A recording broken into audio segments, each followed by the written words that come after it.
মামিকে বিয়ে করছে।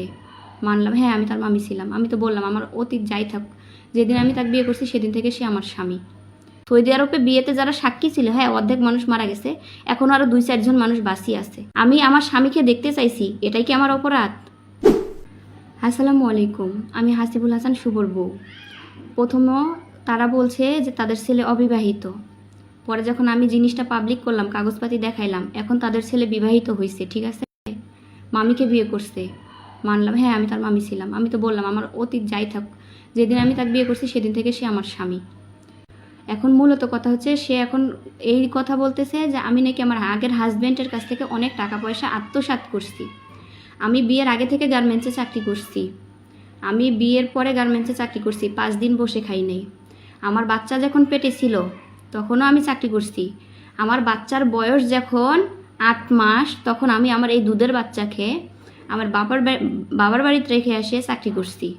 হ্যাঁ, তাহলে আমি এখানে বসে থাকলাম কই, আর টাকাটা আত্মসাৎ করলাম কোথায়, আমাকে একটু বলবেন।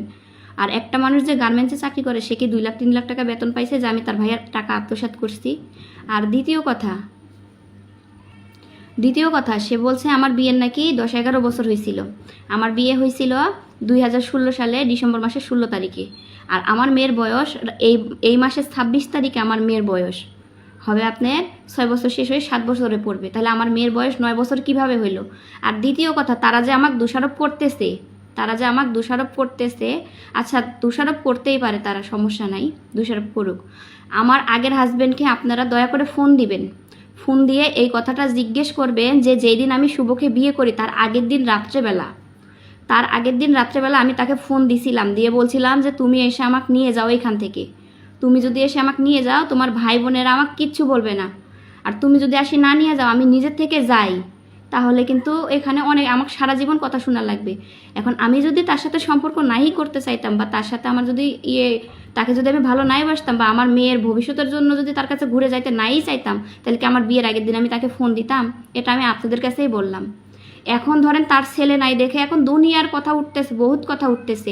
এই 1.5 বছর ধরে ওর বাপ মা এমন কোনো ব্যক্তি বাকি নাই যে বুঝায় নাই।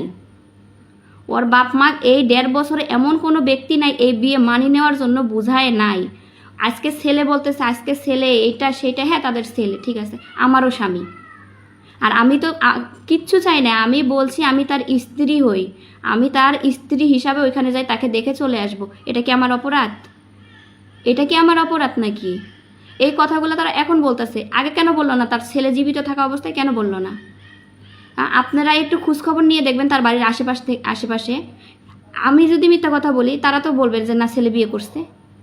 অতীতে তার সাথে আমার যেই সম্পর্কই থাকুক না কেন, আমি আমার আগের হাজব্যান্ডকে তালাক দিয়ে 7 মাস পর বিয়ে করছি তাকে, তাহলে এটা অবৈধ বিয়ে কিভাবে হইল?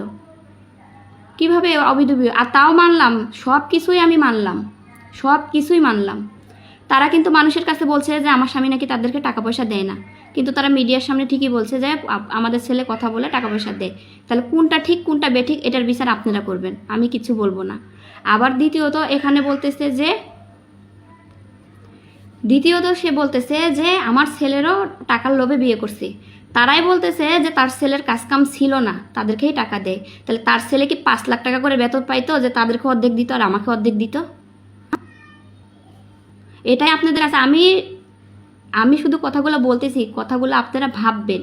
আজকে সে আমার তালাকের কাগজ দেখাচ্ছে, তালাকের কাগজ আরও 2 দিন আগে কেন দেখাইলো না? কালকে তার ভাইয়ের বউ ঢাকা থেকে আসছে, আজকে সে তালাকের কাগজ দেখাচ্ছে, এটা কি মানবেন আপনারা? আর তালাকের কাগজ তারা পাইলো কোথায়? তালাকের কাগজ আমি আমার আগের হাজব্যান্ডকে পাঠাইছিলাম, আমার আগের হাজব্যান্ড সে নিজ হাতে তালাকের কাগজ ছিঁড়ে ফেলাই দিছে। তাহলে তালাকের কাগজ আসলো কোথা থেকে? এটার বিচারটাও আপনারা করবেন, আমি আর কিছু বলবো না। আর সে যে বলতেছে যে আমার বাবা মা, আমি যেদিন থেকে ওকে বিয়ে করছি শুভকে, সেদিন থেকে আমার বাবা মার সাথে আমার কোনো সম্পর্ক নাই। আমার বাসা এখন পর্যন্ত আমার বাবা মা আসে নাই।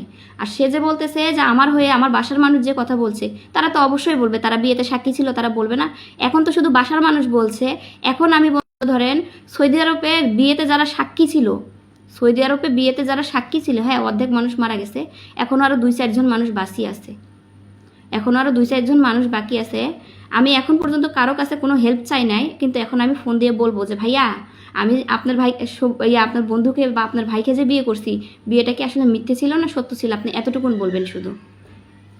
তো আপনাদের কাছে আমার একটাই অনুরোধ, আমি আমার স্বামীকে দেখতে চাইছি, এটাই কি আমার অপরাধ? এটাই আমার অপরাধ? আর তাদের কথা আপনারা বুঝবেন, তারা প্রথমেই বলছে যে আমাদের ছেলে অবিবাহিত, দ্বিতীয়বার বলছে যে ছেলেকে এটা করে বিয়ে করছে, ছেলেকে ওইটা করে বিয়ে করছে, আবার এখন বলতেছে আমার ছেলেকে টাকার লোভে বিয়ে করছে। আমি টাকার লোভে যদি বিয়ে করতাম, আমি তাহলে তো এখন টাকা চাইতাম, আমি তো বলতাম না যে আমার স্বামী লাগবে, আমি তো বলতাম না যে আমার স্বামীকে লাগবে, আমার টাকা লাগবে না, তো আমার স্বামী লাগবে। আর আমি তো ওর বাড়ির অর্থ সম্পদ কোনো কিছু চাই নাই, আমি অর্থ সম্পদ কোনো কিছু চাই নাই ওর বাড়ির।